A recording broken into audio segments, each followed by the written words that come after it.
அனைவருக்கும் வணக்கம். கடந்த நாளில் நீங்கள் கேள்விப்பட்டிருப்பீங்க, அண்ணன் உதயநிதி ஸ்டாலின் அவருடைய தலையை சீவிட்டு வர்றவங்களுக்கு 10 கோடி சன்மானம் கொடுக்கப்படும் அப்படின்னு சொல்லி நீங்கள் கேள்விப்பட்டிருக்கீங்க.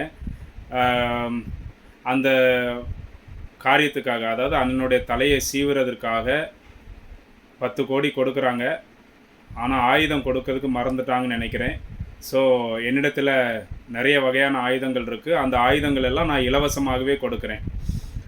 அண்ணனுடைய தலையை யார் வந்து சீவினாலும் சரி, என்ன நீங்கள் அணுகுனீங்கன்னா நான் கட்டாயம் உங்களுக்கு இலவசமாக நான் ஆயுதங்களை கொடுக்குறேன். அந்த ஆயுதத்தை நீங்களே பாருங்கள். எந்த ஆயுதம் வேணுமோ அதை நீங்கள் கமெண்ட் செக்ஷனில் நீங்கள் நான் காமிக்கிற ஆயுதத்தை எடுத்து காட்டிட்டிங்கன்னா, அதை அந்த கலரை சொல்லி நீங்கள் இது பண்ணிட்டீங்கன்னா நான் அதை உங்களுக்கு இலவசமாக கொடுக்குறேன். சரிதானா? இப்போ ஆயுதத்தை பாருங்கள். இதுதான் அந்த ஆயுதங்கள். இன்னும் 2 ஆயுதங்கள் இருக்குது. சரியா? இதில் வந்து எந்த ஆயுதம் வேணுமோ அதை நீங்கள் எடுத்துகிட்டு போகலாம். அண்ணனுடைய தலையை கொஞ்சம் சீவி விட்டிங்கன்னா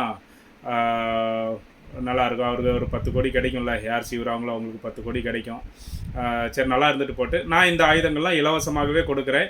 இதில் பார்த்தீங்கன்னு சொன்னால், இப்போ இந்த ஆயுதத்தை எடுத்துக்கிட்டிங்கன்னா, அவர் பாவம் அவர் அண்ணன் டென்ஷனில் இருக்கும்போது தலைவலியோடு இருந்தாருன்னா அப்படியே கொஞ்சம் ப்ரெஸ் பண்ணி நல்லா அப்படியே சீவி விட்டிங்கன்னா அவருக்கு தலைவலி கொஞ்சம் ரிலீஸ் ஆகும். இந்த ஆயுதத்தை எடுத்துகிட்டு போனீங்கன்னா, இது வந்து காற்றில், அதாவது காரில் அங்கங்கே போய் இறங்கும்போது கொஞ்சம் தலை ரொம்ப முடி வந்து அங்கங்கே இருந்துச்சுன்னா கொஞ்சம் நல்லா அப்படி சுருட்டி நல்லா செட் பண்ணி விடுறதுக்கு நல்லாயிருக்கும். இதை வச்சு சீவும்போது அப்படி செட் ஆகிரும்.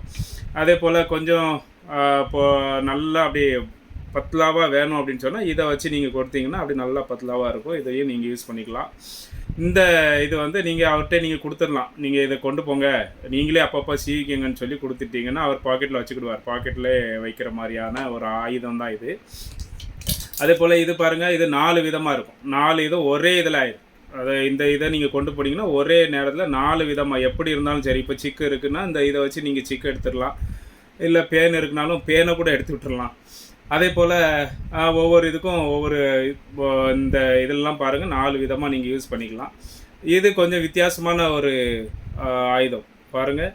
கொஞ்சம் வித்தியாசமாக இருக்கும். அவருக்கு நல்லா இந்த கையை வச்சு கோர்த்து விட்டா எப்படி இருக்குமோ அது மாதிரி இருக்கும். இந்த ஆயுதத்தை எடுத்துகிட்டு போனீங்கன்னா அப்படி சீவி விட்டிங்கன்னா அப்படி கையை வச்சு கோர்த்து விட்ட மாதிரி இருக்கும். ரொம்ப அப்படியே நெருங்கி இருக்காது. சரிதான். இந்த ஆயுதம் இது வந்து எல்லா நீங்கள் பார்பர் ஷாப்லலாம் நீங்கள் பார்க்குற மாதிரி தான். இது கொஞ்சம் பெருசாக இருக்குது, இது கொஞ்சம் சின்னதாக இருக்குது. சரி, இந்த ஆயுதமும் இருக்குது. இதில் எது வேணுமோ நீங்கள் அதை எடுத்துகிட்டு போய் அண்ணனுடைய தலையை சீவி விடலாம். நான் இலவசமாகவே தரேன்.